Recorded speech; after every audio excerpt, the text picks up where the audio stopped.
going on, everybody? Hope you're all having a fantastic day today. Now, ladies and gentlemen, I have to bring you guys some extremely bad news today. I can't believe I have to say this. And I wasn't planning on this video to be released because, again, I had an X-Defiant video planned for today, which I have to push back again. I apologize. So when you guys hear this video, just know, I recorded that video on, I don't know, Wednesday. It's going to be a few days before that video goes live. So if I say anything in the commentary that sounds like it's out of date, just know that it was recorded a few days before. But it's such a good video. I want to post it so freaking bad. I've been waiting so long to get that video out and, get it live in public. But we just got a bomb dropped on this, ladies and gentlemen, as you can see right here. H2 multiplayer mod.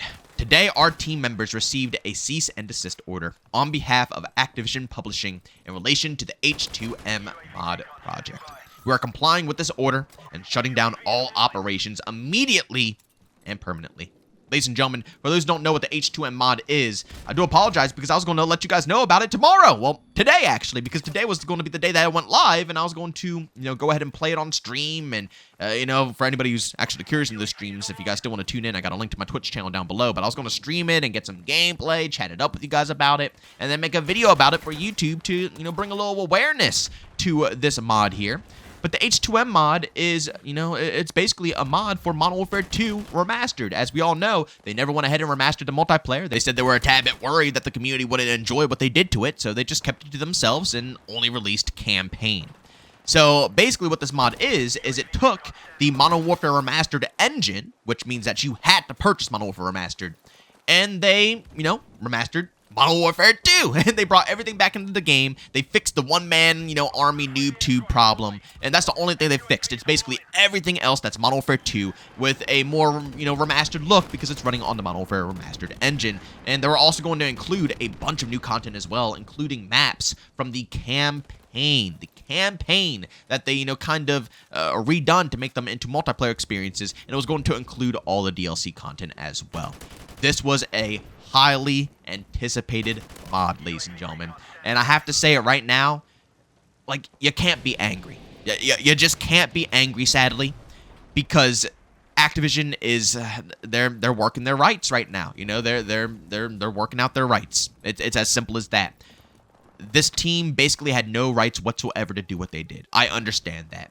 But man, oh man, it sucks to see all of these outstanding passion projects that are so close to our fingertips that we can enjoy and have access to be stripped away for absolutely no reason. No other publisher does this, and this is why I want to really, push out to you guys. For everybody who's going to say, well, like I said, Activision has the right to do this, and they do. They really do. They really have the right to remove this. But should they? Do they have to?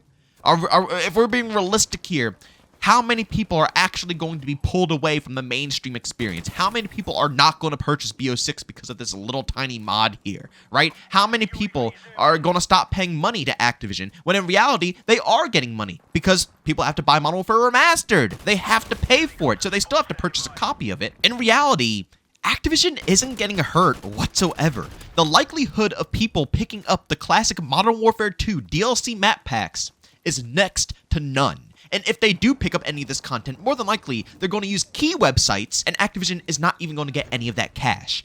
This right here is probably the best way of handling it, because it's a mod that everybody wants to play, and in order to play it, you have to purchase something through Activision. Modern Warfare Remastered. It's why you guys are watching the gameplay right here. I've been enjoying it, and, luckily, it actually had a slight bit of a resurgence because everybody bought it for H2M. So you have everybody populating the lobbies again. So if you still want to purchase this game and give it a shot, it's still playable for a little bit. Be careful of the public Steam version because I hear that it's a lot of hackers going around. That's what I'm playing on personally. I haven't run it into anything. But if you want to be extra careful, there is an H1 mod out, which is basically like plutonium. And the reason that these mods can stay alive and they don't get taken down is because a lot of these mods, again, they don't give you all the stuff, right? These mods for Call of Duty 4, World at War, Black Ops 1, all that stuff are just basically cleaner versions with less cheaters in a server browser. That's it. They don't give you anything extra. This mod right here, though, that was going to be remastering Modern Warfare 2 Remastered, had a little extra content. Like I said, they stripped out maps from the campaign, and, they're going to be giving all the free DLC to everybody, you know what I'm saying? All the DLC maps. It was a bit more of a reason, I guess, for Activision to strike them. But again, like I said earlier, did they really have to? No. They're like the only publisher that gives this much of a crap about, passion projects being put together by their fans, people who love these games to death. They're the only ones. Even EA, the scummiest people known to mankind, allows tons of passion products to be built, under their umbrella, and they don't even bat an eye. Because once again, guess what? It doesn't even affect them.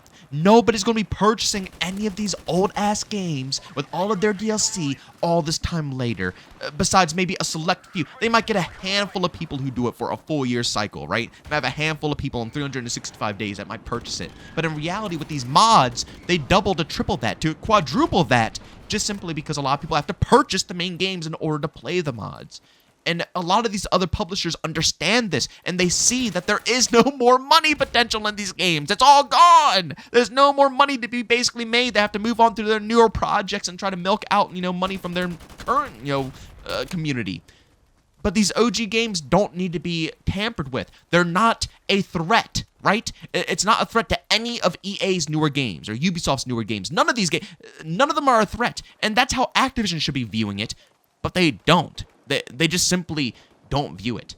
I really wish that one of these teams would just have the nuts, the absolute nuts, to say F you to these letters. I was talking to my homie Country the other day on stream, and we're like, please, someone just say F you to this letter. They get passed down these cease and desist letters. Do you think Activision, well, maybe, but still, a lot of the time, these big corporations, they're not going to act on a lot of this stuff because, again, in reality, they're making more money than losing it right now. Who knows if they would act on this? A lot of the time, they just do that and, send some big, scary letterhead, to your door to scare you away from, putting out this project. But in reality, you're probably not even on their radar anymore. I wish one of these teams would just bash right through these cease and desist letters. But again, it's scary because you never know.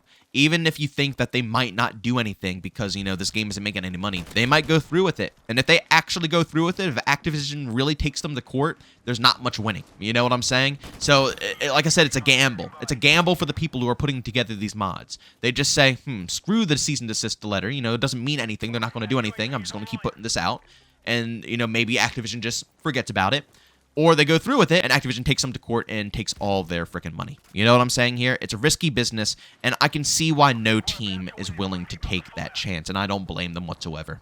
It's sad, but it is what it is. It's the reality of this world, and it just comes down to Activision not wanting communities to build up these passion projects. They literally have no threat to any of their current games. I don't see why we can't have any of these things thrive on and allow the communities to, enjoy these old school classics in a safe environment. You know what I'm saying? I don't see why it's so complex and why they're so butthurt over, campaign maps being introduced into the multiplayer experience. It's just such a bummer. But like I said in the beginning of the video, it's hard to be angry because they're not in the wrong. It's like, that's the worst part about the situation. It's what kills me down inside the most about it, because they aren't wrong. They're not wrong whatsoever for doing what they're doing.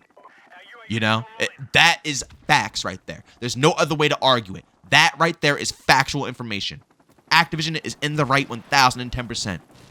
But as a fan of a lot of these games, it sucks seeing multiple passion projects being shut down just because they don't want these games taken away from their potential in the future. I don't know. It really bums me out. But ladies and gentlemen, there you have it. 1 day away. It was literally a single day away before they actually got that cease and desist letter. So tragic. It's almost like they were timing it. Activision was timing it, man. It's like they wanted it to get to their doorstep 1 day before the game actually goes live. To make sure they got every last bit of hype out of the community. Got every single person to purchase Modern Warfare Remastered and get their money. Of course, some are going to be able to refund, but I think I'm already out of the equation on that one because I've been playing a lot of Call of Duty 4 Remastered since obviously the servers are repopulated because of this, and everybody's back on and playing. I've been enjoying it, so I don't think I can refund it anymore, but for those who purchased this game just solely to play H2M, it might be time for you to go ahead and try to get your money back, unless, of course, you want to keep this game and, roll with the punches and see if it can stay alive for a while, but I wouldn't keep your hopes up for that. It'll probably die off pretty quickly. It's just the sad way of things. But ladies and gentlemen, as always, if you enjoyed today's video, leave a like. If you hate it, leave a dislike. Don't forget to subscribe and hit that bell. I post daily here at 8 in the morning Eastern Time. And of course, if you guys are interested in any of my other content, I will be streaming today over on Twitch between 12 to 1 p.m. Eastern Time. You guys can find a link to that channel down in the description of this video. As always, thanks for tuning in. I'll see you all on the next one. Peace out.